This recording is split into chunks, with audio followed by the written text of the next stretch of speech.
chip manufacturing process that's similar to darkroom photography. But instead of a negative for a picture, they're using something called a mask or reticle to expose a geometric print. It's basically a projection system where we have light source, a mask or reticle, which is the blueprint, then the waveform. We have to manage the light on the way through to get a perfect reproduction of that pattern on a silicon wafer. That enables you to build all of the billions of transistors that you need in order to make a functional chip. The light sources is it Australian? Lasers, created from a mixture of gases like carbon dioxide or argon fluoride. When excited by an electric current, the gas molecules will emit laser radiation that are then tuned to a specific wavelength that imprints the chip design. There's a drive to get the light source to shorter and shorter Holy shit, dude! Because the shorter it gets, the more transistors you can cram onto a chip. In terms of the electromagnetic spectrum, what we can see visibly is between this long video, dude. and 650 nanometers. The chip industry's gone from 365 nanometer wavelengths to 248 to something called argon fluoride immersion. So argon fluoride refers to a wavelength, 193 nanometers. It is produced using a deep ultraviolet laser light source. The industry tried to go to 157 nanometer light, and that failed after companies had invested hundreds of millions of dollars in it. The field then had to invent new technical tricks for the systems in use today. They actually put water. Imagine going to work like that, dude, in that fucking suit. It looks like you're going to space or some shit. Of light in water is quite a bit shorter. When I first heard about it, I thought it was just crazy. You know, you were going to get water all over the stages and the electronics inside the tool. And there was some very clever engineering that allowed them to contain that water in a little puddle as the wafer is going back and forth at about 700 millimeters a second. But that turns out to be coming near the end of its ability to produce even finer and finer features. Want me to recap BlizzCon? Sure, we can do that. Track without breaking the laws I was of in physics, unusual memes though. Manufacturers have been racing to bring this technology online: extreme ultraviolet lithography. It takes the wavelength of light from 193 nanometers down to 13.5. Wait, the what? jump is much larger than what we would normally do, and that's partly because it's more of a disruptive technology. The first academic work on EUV was done in 1986 when I was still an undergraduate in college. Through my whole career, we've been hearing that EUV was coming. There were so many fundamental problems with using these soft X-ray wavelengths for a lithography tool. We're down to the point where the amount of variation can be measured in atoms, and so you have to work very hard to have control of those dimensions. And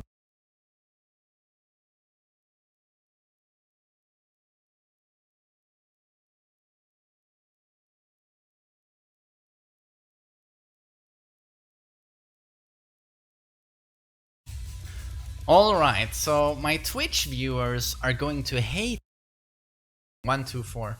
That's a 29 damage 10 frame punish. It's only +1 on hit, but the damage is really good.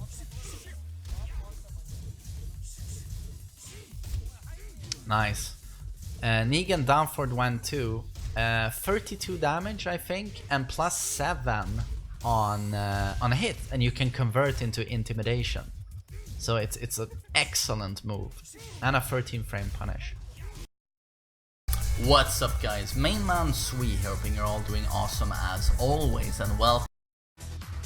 What's up guys, Main Man Sui here, hoping you're all doing awesome as always, and today's video topic is, well, basically the nuclear meltdown taking place as I'm talking on Twitter, other forms of social media, forums. It is regarding the Season 3 update we're gonna get in December or January. I don't think they've specified exactly, but it is around that time. And unless you've been living under a rock, you know that it entails a frame data overlay, a replay feature with tips, and a punishment training option. So it's an expanded practice mode functionality. All of it is going to be free except for the frame data overlay you'll be able to have in practice mode, in online player matches, from what I understand, and also in warm-up space in ranked, which is you know, a gift from God himself. I'm so happy with that detail there. But the frame data overlay is going to cost you $3 to $4. Everything is free with the update except for the frame data overlay, $3 to $4. Michael Murray explained this by saying that Tekken is not like other fighters, it's extremely complicated, 46 characters, 100 moves each on average. Many of those moves, you know, have multiple properties in terms of frames. You will also get the distance between you and the opponent in the frame data overlay. And of course, you know, many of those moves are strings with many individual parts, you know, moves. And in the end, I don't know how many thousands upon thousands, it's probably in the tens of thousands, multiple, you know, the amount of numbers and data they must have crunched to make this reliable. And that's how he explained it, you know, that's why we want $3 to $4. And this has split the community in half. But I just want to start by saying that I think also I don't know, I'm just speculating here, but I think that the developers had some reasoning going like, okay, 4 million people have bought the game, but how many of those are going to be interested in frame data? And it's very expensive for us to make this. It's a lot of time we put into it, but how many people are going to use it? Does it make sense, you know, out of a production perspective and budget? So I think they felt we want $3 to $4 on that because it's so niche and only a few competitive players are gonna use it. I might be wrong. I don't know if that's what they thought. I don't even know if the thought makes sense, you know. Maybe a lot of people are super interested in frame data. And of course, I do understand that maybe just having the frame data presented to you in practice mode, like we did in Mortal Kombat and Dead or Alive, will make more people see that, oh, okay, so this is how it works, you know, maybe I want to become a competitive player. You know, there's a lot of things you can say here, you can attack it from many angles. I'm just speculating on what I thought the developers, how they felt about it. But this has split the community in half, it seems. I've seen polls on Twitter and it's basically 50% feels like, oh, I don't mind paying for this at all, and then you have 50% saying like, oh, you motherfuckers. And Murray and Harada certainly have both felt the anger of the community, and this is something I don't understand. Why not just keep it civil? I don't see why Murray has to be called out on his stream or on Twitter and, you know, basically just harassing people. And the developers, you know, I feel it's so amazing that Harada and Murray, they seem to actually be reading every single tweet directed at them. And, you know, I don't think every developer does that. I think most developers have a sort of a community manager that takes all that crap, you know, and tries and dissect it and take out the good parts.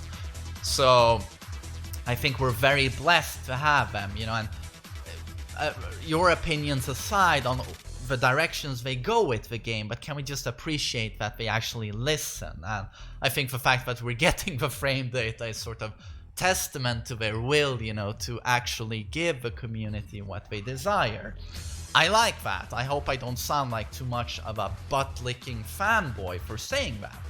I'm a fanboy, but I feel that's a reasonable thing, a reasonable approach to have. Sorry, old man brain. So yeah, the community is very split. People are saying this should be free because it's free in other games, but again, Tekken is not really like those other fighters, I would say, even though they are in the same genre. And I'm pretty certain Tekken has things that those other fighters don't have, you know. We're exclusively talking about frame data here, but, you know, I think all of those games have very different things and very different identity, you know. Game A has this, Game B has this, Game C has this. Tekken did not have a frame data, but it certainly has had other things to make up for it. Do I wish we would have had frame data on launch? Absolutely. But as the developers have said previously, they were against the idea because they felt it ruined the mysticism of the game. You know, and that's, you gotta have to respect that, you know. They're obviously very passionate about the game and the project, and that's how they felt about it. But now they've sort of caved into fan pressure. So they changed their mind, but yes, they're charging for it $3 to $4. But there was a lot of data to collect, so it's like, yeah, you can approach this from multiple angles. It's also worth pointing out that the official Twitter account for Dead or Alive poked at the Tekken developers. Basically, I can't quote the entire tweet here, I don't have it in front of me, but it was basically shortly after this debacle, you know, fires off on Twitter, they tweet saying, oh, by the way, we have frame data for free in Dead or Alive in all versions. It's always free. Haha, Dead or Alive, you know, basically going fuck you at the Tekken developers, and it's pretty damn childish. But setting that aside, just looking objectively at Dead or Alive with probably the most expensive DLC in history for a fighter, I believe. Correct me if I'm wrong, but just looking at the numbers and the prices on the Steam DLC page, I'm just like, God, you know. And again, just to make a fair comparison, Game A has this, Game B has this. The costumes in Tekken are always free, right? You always get those. And when I look at the Dead or Alive Steam DLC, costume, a million different costumes, and they all cost €2, which translates to slightly above $2. So I'm like, really? You know, really? You're gonna shit on Tekken for the frame data here, Dead or Alive? But of course, you know, I'm commenting on what I see here. So the community is very split. I can respect you if you say that I don't have a lot of money. Frame data helps us all. Why shouldn't I have access to it? And god damn it, I agree with that sentiment. Like, if you don't have that money, is that gonna mean you're not gonna have the frame data in the game? You will always have it, you know, on content creators' YouTube videos, you know, Blasted Salami, RB Norway has every single frame in the game on their website. That will always be accessible to you on your smartphone, on your PC, but it's certainly a lot smoother to have it in the game. Absolutely. I understand that sentiment. But again, I can also see all of the great things that come for free in Tekken 7. And I can understand where they say that Tekken 7 is not like other fighters here. It was a lot of work, and how many people are going to use this in the end? Maybe we have to justify it with a price. The amount of hours we put into it. So I can see this from every angle, and I don't know if there's any right or wrong here, to be honest.